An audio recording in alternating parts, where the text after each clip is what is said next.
Spider-Man does whatever a spider can. All my life, whether it was TV or comics, Spider-Man was always that one hero I can relate to.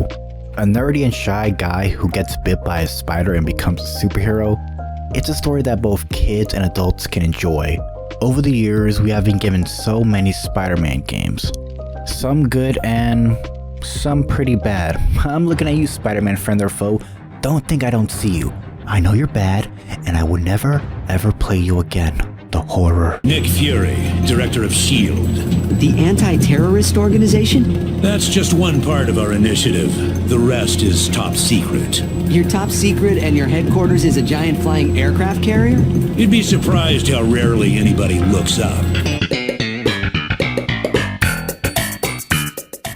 Anyway, Spider-Man movies recently have been exploring the concept of the multiverse, with Spider-Man Into the Spider-Verse being a perfect example of a movie that shows what other Spider-Man from other dimensions would be and how they would react to one another. But before all the multiverse hijinks, there were two games that did the whole multiverse thing first, and those were Spider-Man Shattered Dimensions and Spider-Man Edge of Time. Two Spider-Man video games that had a big impact on my childhood, and I hope yours too.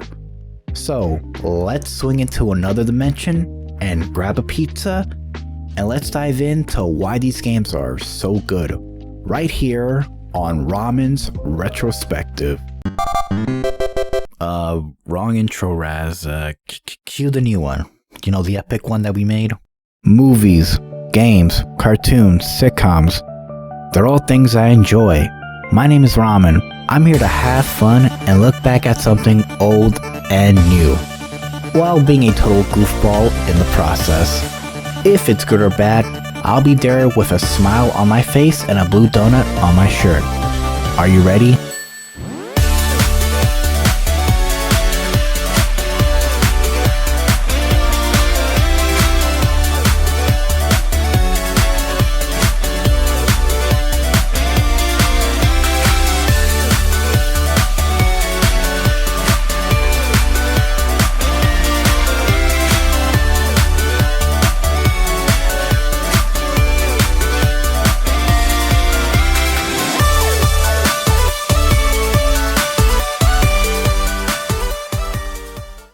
Before we talk about anything Spider-Man game related, we have to talk about the now company owned by Activision, beenox Studios. beenox Studios between 2003 and 2006 were tasked to port many games to many consoles. They were known in the industry as porting powerhouses in their early years. They helped companies like Microsoft, and they also helped with the Macintosh operating system. I say that's pretty impressive for a small video game developer. In 2006, the company decided to develop their own games, not just port them. The first game was the B-movie game, based off the animated movie starring Jerry Seinfeld. Yes, you got that right, they made the B-movie video game. But did anyone buy it? Because it was everywhere. Literally, you go into a GameStop, there's the B-movie. From the creators of Shrek and Madagascar, and the #1 kids video game franchise, introducing B-Movie Game. Barry B. Benson lives the life of a normal bee. But today, things are about to change. He's flying out into a new world, filled with new challenges and new dangers. And now he'll need to use all his skills to take on the biggest mission a bee has ever had. That's what she said. Yes, they made the B-movie game, and they ported it to so many systems. DS, Xbox, Wii, I mean, lots of B-movies. beenox will later go on to make Spider-Man Friend or Foe, a game based off the popular Sam Raimi trilogy, Monster vs. Aliens, and Guitar Hero. But beenox struck gold when they were tasked to make two Spider-Man games, Spider-Man Shattered Dimensions and later they made Spider-Man Edge of Time. They also made 2 more Spider-Man games that I will cover at a later time, so keep an eye out. But let's talk about Spider-Man Shattered Dimensions because the development for this game is quite interesting.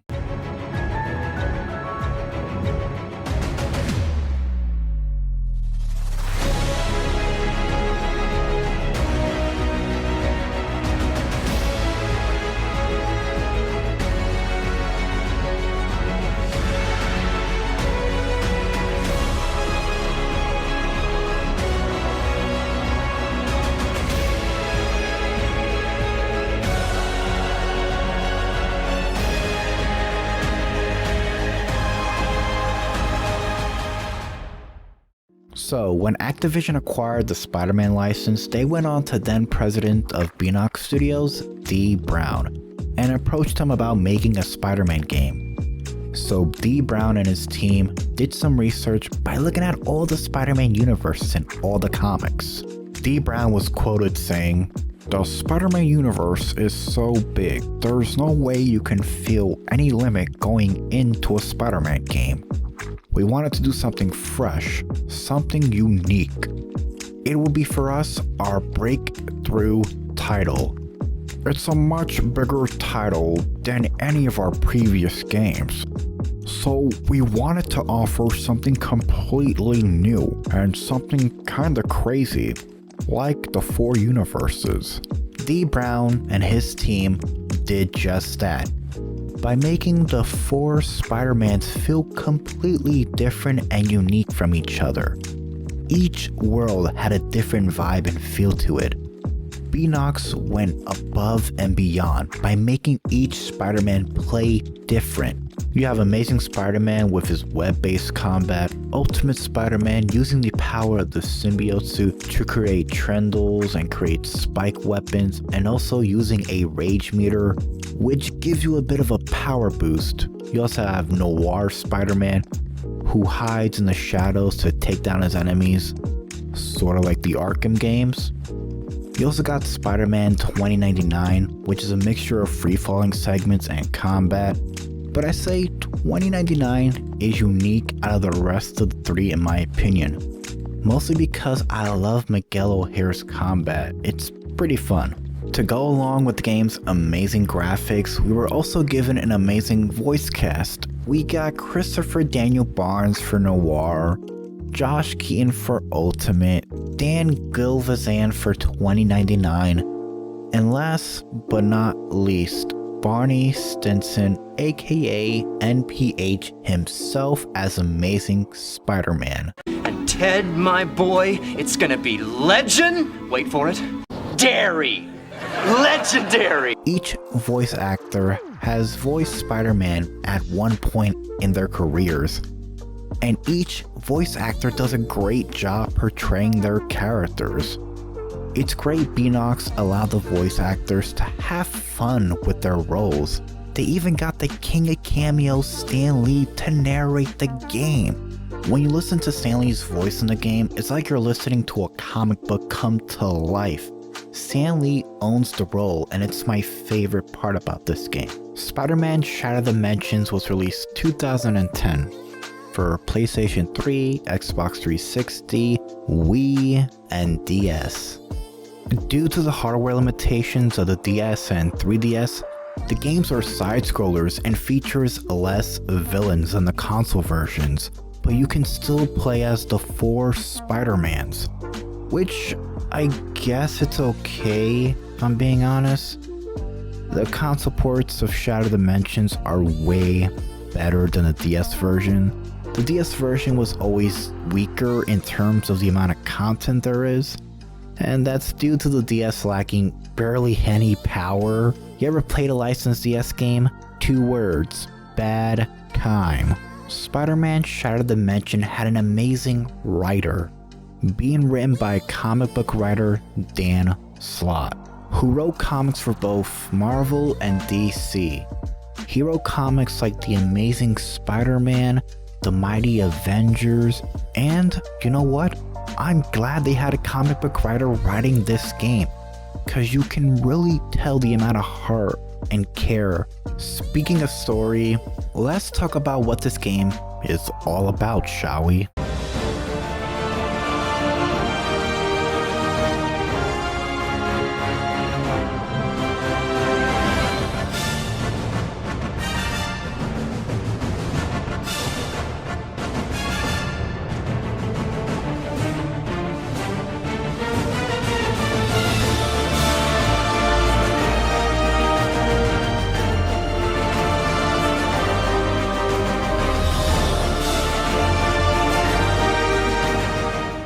So the game starts with Mysterio. Not that one. The real one. Mysterio is trying to steal the tablet of order and chaos so he can sell it on the black market and make himself rich. Then our friendly neighborhood Spider-Man swoops right in to stop the heist. But oh no, Spider-Man accidentally breaks the tablet. My only question is, why does this tablet not have better security in case something like this happens? Just saying. So after the tablet breaks due to Spider-Man's super strength, Mysterio escapes with a piece of the tablet. Madam Web then appears out of nowhere to yell at Peter for breaking the tablet. As a result of the broken tablet, the tablet pieces end up in different realities. After the cutscene, you are thrown into a pretty fun tutorial level, as it allows you to play as all 4 Spider-Mans, just to get a feel for what each character can do. We also learned through this tutorial level that Madam Web has upgraded all 4 Spider-Mans. She gave Amazing Super Sense Noir the power to web sling.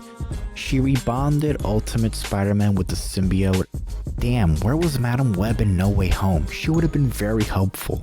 After each 4 Spider-Mans get a small piece of the tablet, Madam Web says that if any of their enemies get the tablet, they will be granted with powers. We then cut to a scene where Mysterio has a tablet and is granted with powers. Wow, didn't see that coming. First off, I just gotta say the cutscenes for this game are just amazing. It really feels like you're watching a movie. beenox did a really great job crafting these, and I usually don't do this, but I went on YouTube and I just watched every cutscene and it literally flowed like a movie. That's how great the story is. So we cut to the Amazing Spider-Man in a jungle as we see the first villain, Kraven. Kraven allows the tablet to be your prize if you can survive his gauntlet. This level is by far my favorite. I really like how they try to change things up the more and more you progress. One of the most unique things that makes this level stand out is of course the Kraven sniper point of view part, where you're seeing Spider-Man in the point of view of Kraven, but you can still control Spider-Man. Your main goal in this is to dodge Kraven's ranged attacks. Also, can I just say, Amazing Spider-Man is like my favorite Spider-Man, not only for NPH's amazing voice acting, but Spider-Man's combos and moves feel so fluid.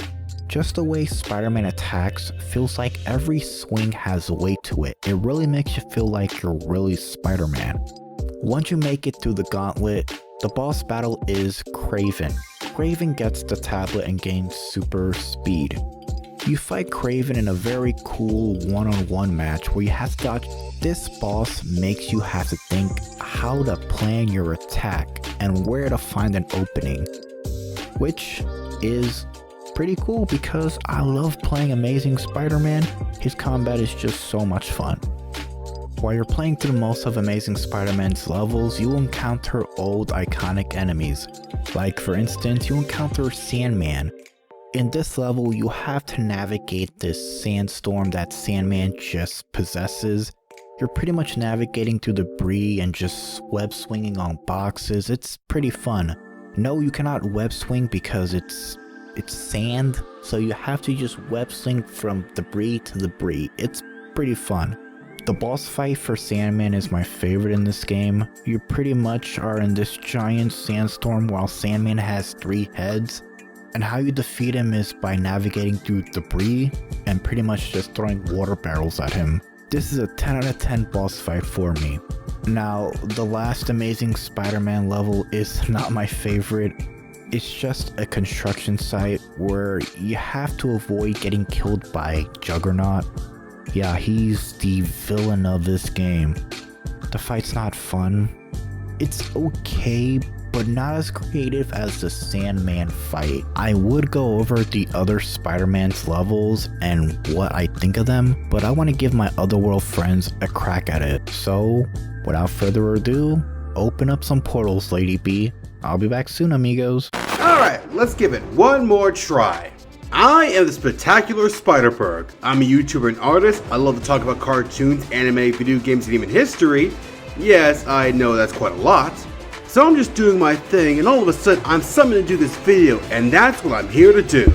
So Shattered Dimensions is one of my favorite games during my teenage years, and believe it or not, I actually have a connection with the ultimate version of Spidey. No, not the cartoon, but the comic. So a brief history lesson. In 2000, Marvel wanted to make a new series that broke away from decades of continuity. So the Ultimate Universe was born, and the first was Ultimate Spider-Man, which gave Spidey a more modern edge, and was even the universe where Miles Morales got his start. The comic would inspire future Spider-Man adaptations, even had a 2005 video game that I would play constantly, and in my opinion, is better than the Spider-Man 2 game.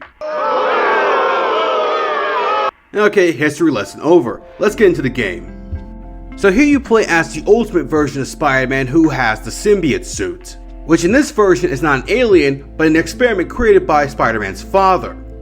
Long story. Ultimate's gameplay is more or less the same as most of the other Spider-Man, except it's its suit that's doing all the fighting. It helps shoot webs, using its tentacles to fight off big baddies, and when you get enough energy, you go into rage mode, which allows you to conduct higher damage onto your enemies. The beauty of this is as long as you keep fighting, the rage mode keeps going. But one of my favorites is the villains and the varied environments that go along with them. For starters, in the first mission, you get to go to a power plant in the woods where you fight Electro, and I swear it has some of the funniest lines in the game.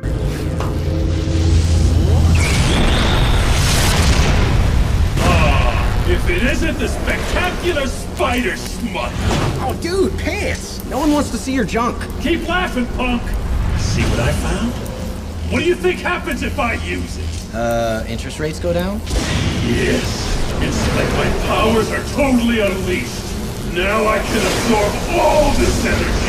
Energy without limit! And yet, still no pants. Here Electro gives you to fight these lightning creature minion things and constantly gets bigger as the level goes on.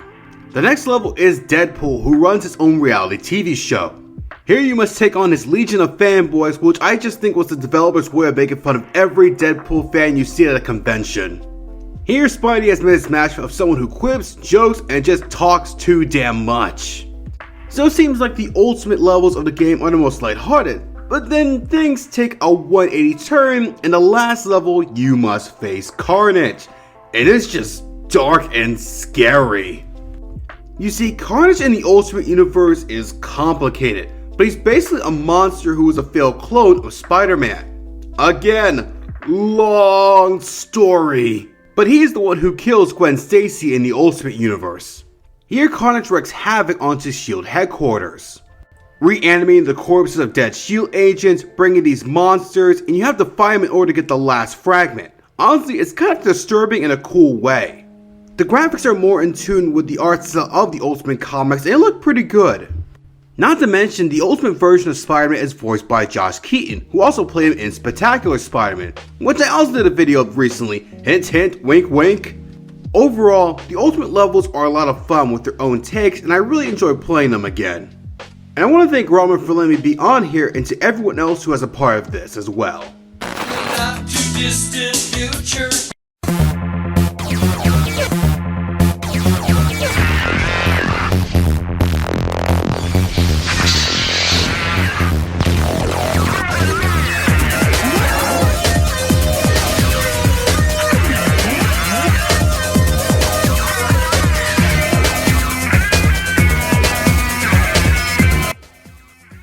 Hello, it's ShadeX299, and Robin asked me to talk about Spider-Man Shattered Dimensions. Unfortunately, this game is really hard to find, and somebody canceled a remaster of the game for modern consoles. Cough, cough, Activision, cough, cough. So while I really want to play it and have wanted to ever since I was a kid when it came out, sadly I can't. The game was on PC, but it got delisted, which really sucks. Game preservation is very important, so it bothers me whenever companies lose licenses. Anyway, rather than sulk about it, I think it'd be better to talk about Miguel O'Hara, who is a half-Irish, half-Hispanic Spider-Man from the future of 2099. I remember getting a few issues of Spider-Man 2099 for free when I was a kid after making purchases at my local comic store. I really loved reading the comics growing up, and I thought Miguel's red and black costume was really cool. Yes, his costume is supposed to be red and black, but because of coloring errors, they switched it to blue. What I loved about Spider-Man 2099 is his origin. Unlike Peter Parker, who was bitten by a radioactive spider, Miguel got his genetic code rewritten to have 50% spider DNA. Spider-Man 2099 is a very interesting character, and Marvel did some cool stuff in recent years with him. I really love how in Superior Spider-Man, Miguel got displaced out of his future time and moved into the current timeline in the 616 universe, where he butted heads with Doc Ock, who for a time inhabited Peter Parker's body. Long story short, Spider-Man 2099 is a very awesome character, and I am very glad he's still present in the comics. I am also really hyped about his appearance in Across the Spider-Verse. Anyway, now that I explained who Spider-Man 2099 is somewhat, I'll now talk about his appearance in Shattered Dimensions. There are a total of 3 levels featuring Spider-Man 2099 in Shattered Dimensions. Each level takes place as one part of a 3-act structure. There are a total of 4 levels in each act featuring Mainstream Spidey, Spidey Noir, Spidey 2099, and Ultimate Spidey respectively. In each act, each Spider-Man fights a villain. Spider-Man 2099's villains in this game are the 2099 version of Hobgoblin, Scorpion, and Dr. Octopus. 2099's levels look really cool. The futuristic city with flying cars looks great, and in the first level you fight a futuristic version of the Hobgoblin. What is very interesting is that you'll end up pursuing him by web-slinging as 2099. Anyway, when battling a Hobgoblin or any villain in general, it's important to switch to Spider Sense on occasion since it slows down time and gives you opportunities to attack. The villains in the game are interesting. Hobgoblin 2099 has a cool futuristic suit. Scorpion 2099 is a mutated monster. His boss battle is very interesting, and I like the aesthetic of it. It reminds me of the Alien movies, kinda. And yeah, there's a female Dr. Octopus in the year 2099 named Serena Patel. She is the final futuristic villain that Miguel O'Hara faces. In her boss battle, you fight her and some creatures in a reactor room. I find it interesting that there was a female Doc Ock prior to Into the Spider-Verse. Overall, Spider-Man 2099's levels look fun. The second one looks the most interesting gameplay-wise, as fighting a mutated Scorpion sounds like fun. The first looks cool as well, with its futuristic New York setting. The third level, however, seems kinda dull in comparison with the other two, in my opinion. It isn't bad, but it's the weakest looking one out of the 3. Anyway, I hope all of you watching liked hearing me ramble about a game I haven't played. I really would love to play Shattered Dimensions, but even in the future there is no convenient way to play it. And I should know, as I am currently in the year 2099 and there is still no remaster. Someone from the future better get in a time machine to 2022 and convince Activision or whoever owns the rights to put these games on modern consoles somehow. Anyway, this has been ShadeX, and I hope you all feel nothing but good vibes. It's the year 1922. Wait, my bad. It's the year 2022. These mean streets are filled to the brim with freaks, creeps, and monsters of the night. I'm the one to track them down and team up with some fellow like-minded individuals while spotlighting one of the more underrated Spider-Men in the Shattered Dimension game. So before I talk about old boy, let me discuss this guy's history a bit.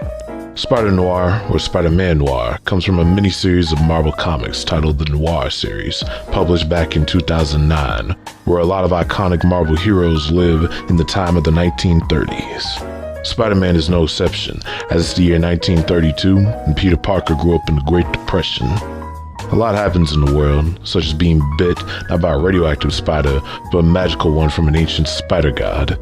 However, unlike our traditional Spider-Man, this one is far more gritty and serious, relying more on his athletic abilities to defeat evil and take down criminals in a brutal fashion, especially those that took the life of Uncle Ben. So what about Spider-Noir in the game? He's a bit old school, but still has more similarities to the other Spider-Man. As for the levels, well, there's something, I'll tell you that much.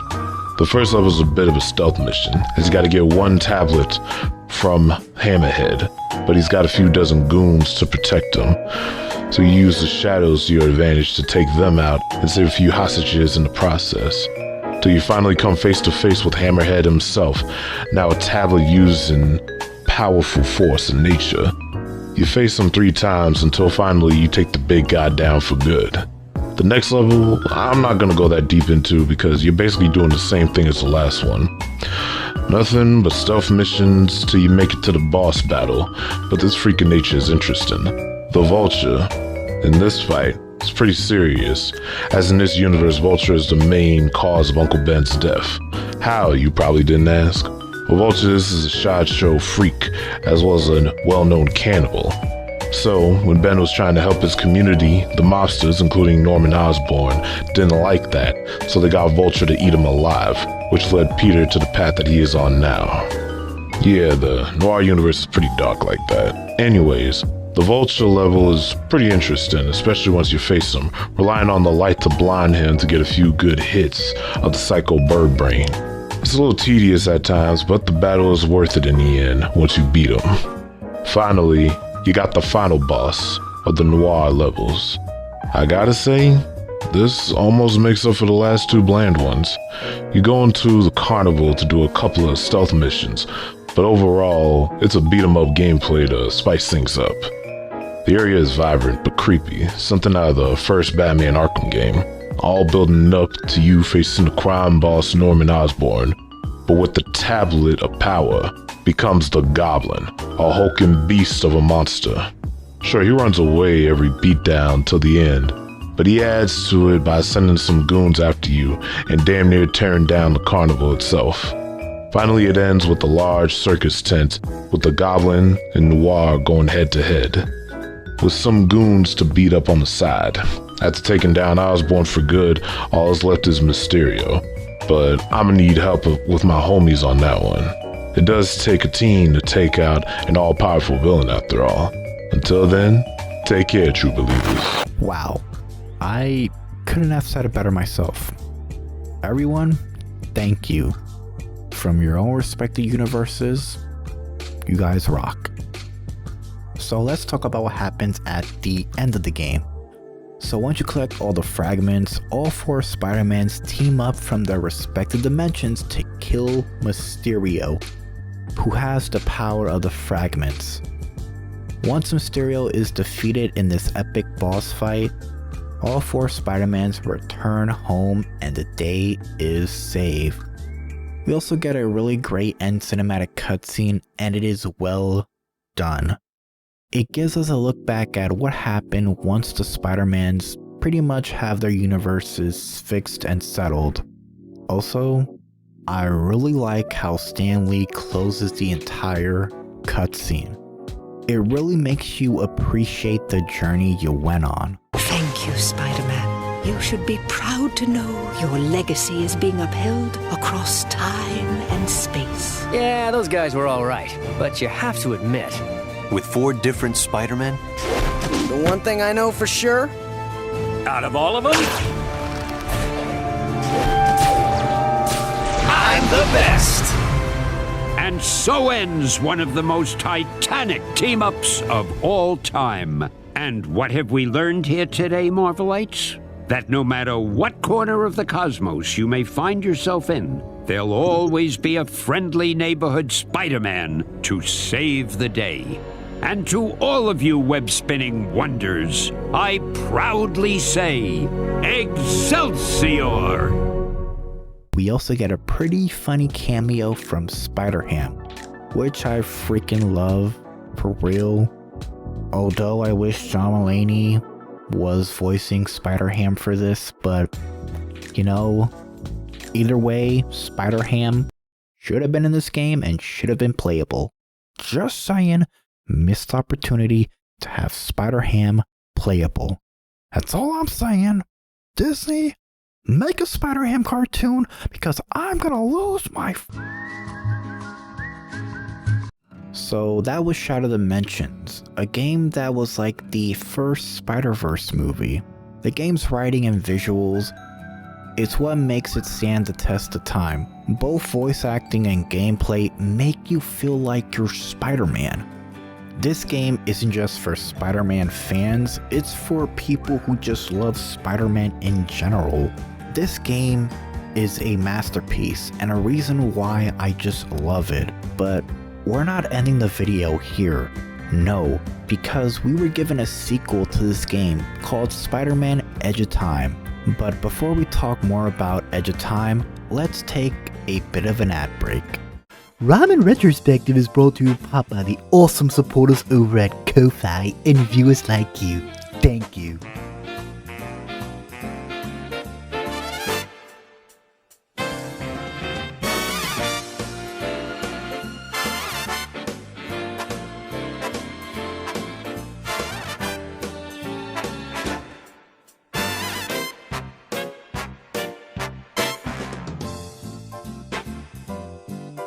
And now viewers, back to the show. Enjoy. After the amazing success of Shattered Dimensions, beenox released a sequel in 2011 titled Spider-Man Edge of Time. While the game did receive good reviews from critics, to me it does remove a lot of what makes Shattered Dimensions good. They removed the whole 4 Spider-Mans aspect and instead only use 2. Amazing Spider-Man and Miguel O'Hare Spider-Man.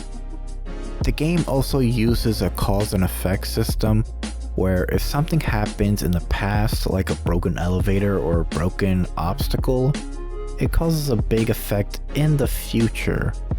It makes for interesting gameplay from time to time, and it's pretty unique. Now, combat for this game is very similar to the first one, but since there are 2 Spider-Mans, beenox put all their efforts into making both Spider-Man still feel different but fun. Both Spider-Mans were also given new moves only exclusive to this game. Amazing Spider-Man has Hyper Sense, allowing him to move quickly, and Spider-Man 2099 can create hologram projections of himself to distract enemies. The upgrade system from the last game is still the same, although I would say it's even better. The game added challenges to gain XP and unlock new moves, ranks, and new costumes. Speaking of costumes, let's talk about the most confusing thing ever about this game. The fact that places like Amazon and GameStop were locking costumes. So you would have to make sure you will buy your copy from the right retailer, cause if you buy it from the wrong one, you would not get that downloadable code. Now, as a kid, I got my copy from GameStop. You know GameStop, the place where selling a $60 game gets you only half of what you paid for. You ever been to a modern GameStop? It feels like you're walking through a Toys R Us. I'm getting off topic. Point is, this game treated costumes like DLC, but in a bad way. The villains for this game aren't as memorable as the last game. This game has villains like Black Cat, Anti-Venom, and Future Peter, which is an evil version of Peter who was driven mad with power. I'm gonna be honest, the DS version of this game, for as bad as it is, has a better lineup of villains. I mean, the DS version has characters like Rhino, Shocker. I mean, come on. Other characters that appear in this game are J. Jonah Jameson and Doc Ock. I kinda wish Doc Ock was the villain in this game, but at least he was the villain in Spider-Man PS4. So, win-win. A big change that this game has is in the voice cast. It kinda bothered me. My man NPH is the best Amazing Spider-Man voice. Maybe Activision just didn't want to pay Neil Patrick Harris a lot of money. I mean, the dude was an A-list star at the time, so if that's the reason, I'm fine. Josh Keaton does a great job voicing Amazing Spider-Man. I mean, all the voice work in this game is great. So before I get into the story, I want to open another portal to Manual D to explain why Edge of Time is a good game. Whoa, I'm in a ramen retrospective video? Well, shit. Hi, my name is Manuel D, and today I'm here in this ramen's retrospective video to talk about one really underrated Spider-Man game, that being Spider-Man Edge of Time. Well, yes, it is overlooked by its older brother slash cousin slash, I have no idea how to call it, Spider-Man Shattered Dimensions. I think that Spider-Man Edge of Time is still a very solid game. Not only is it a very solid game, but I think it's also a very good Spider-Man story. What I love so much about this game is how unique it is. I mean, they have fucking anti-venom in this game. That should tell you how much dedication and thought they put into this game. Not only that, but I really like how creative it is with its gameplay mechanics. You see, not only do you play as normal Peter Parker, but you also play as Miguel O'Hara, aka Spider-Man 2099, with you hopping in out of 2099 and into the present day. And not only that, but the mistakes you make in the present day affect how the level is in 2099, which is a really cool attention to detail. What I love so much about this game is the writing and the story. It's so different and it's unique, and it's really interesting how things are gonna go. I won't spoil the entire plot or even the story that much, since I do think that Ramen is definitely going to go a bit more into detail with this, but all I'm going to say is that the writing and the story of this game is also really good. If there's one downside I do have though, it's with the gameplay. It feels a lot like Shattered Dimensions, and that's not really a bad thing. But one thing that does feel kind of bad is it's sort of linear. It makes it unique, don't get me wrong, but it definitely does limit a lot of the freedom that other Spider-Man games had. But overall, I think Spider-Man Edge of Time, even with its kind of weak downfalls, is still a very solid Spider-Man game. And that's pretty much all from me. I want to thank Ramen for including me into a Spider-Man video and having me talk about Spider-Man Edge of Time. I greatly appreciate it. Ramen, you the homie. Check out my content if you haven't. Go follow me on Twitter. And this has been Manuel D, and always remember that with great power comes great and amazing, awesome tasting New York pizza. Have a nice day, everybody. Thank you, Manuel D, so much. So let's talk about the overall story in this game, because it can be a little confusing. I mean, it's a dimensional time traveling Spider-Man game, so that's probably why, but let's get into it.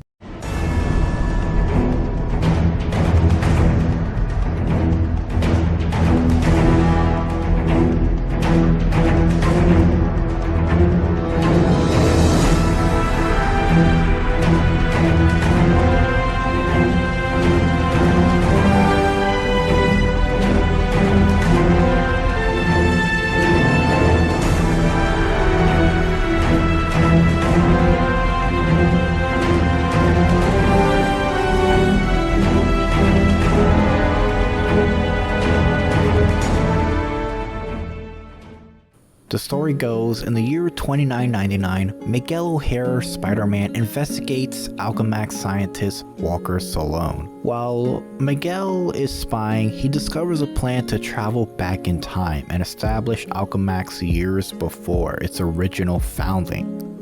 O'Hare, however, doesn't succeed at stopping Salone from entering his time gateway. Miguel gets trapped between dimensions and sees visions of Peter Parker being killed by an unknown assassin. O'Hare returns to an alternate version of the year 2999. O'Hare uses Parker's DNA from the Alchemax archives to achieve a chronolink across time to warn Peter, who is currently working for Alchemax. O'Hare warns Peter of the impending death.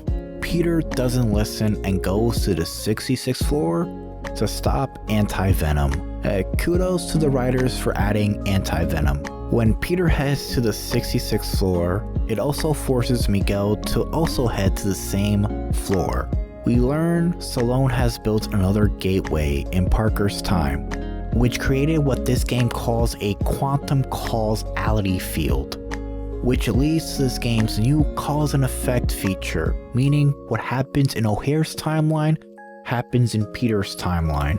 Along your journey, you fight bad guys like Anti-Venom, Black Cat, and Atrocity.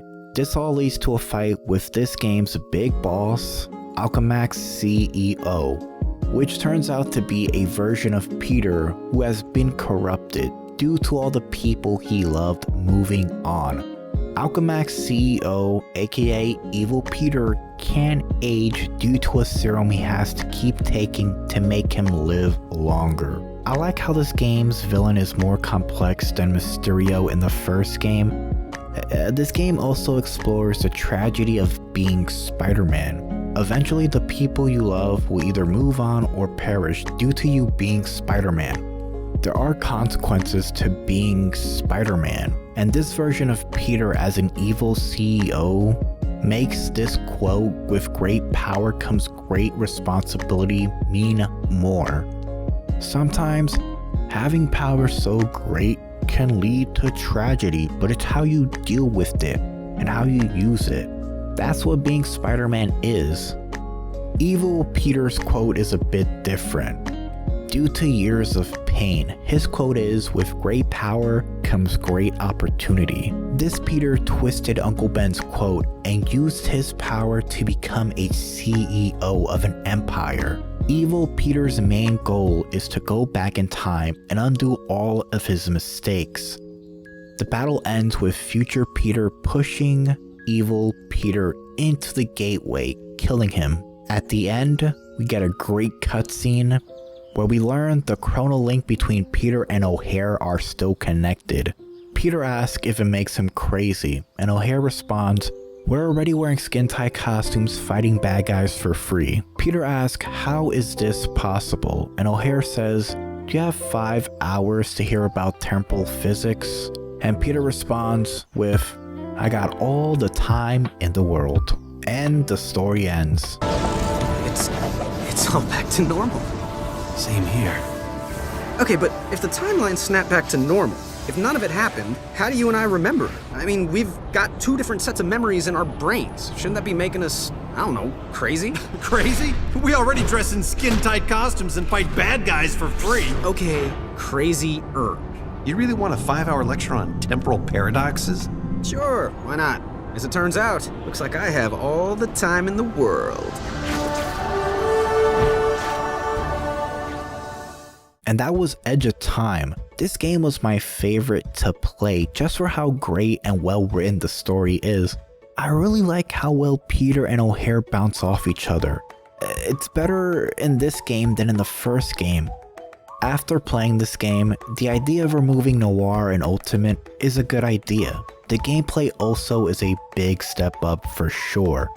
The cause and effect aspect of this game is something I didn't think I would enjoy, but it adds this feeling like every action matters. Even if you can't see it on screen, the idea of breaking a box or something and having it disappear in another world, it's pretty fun to think about.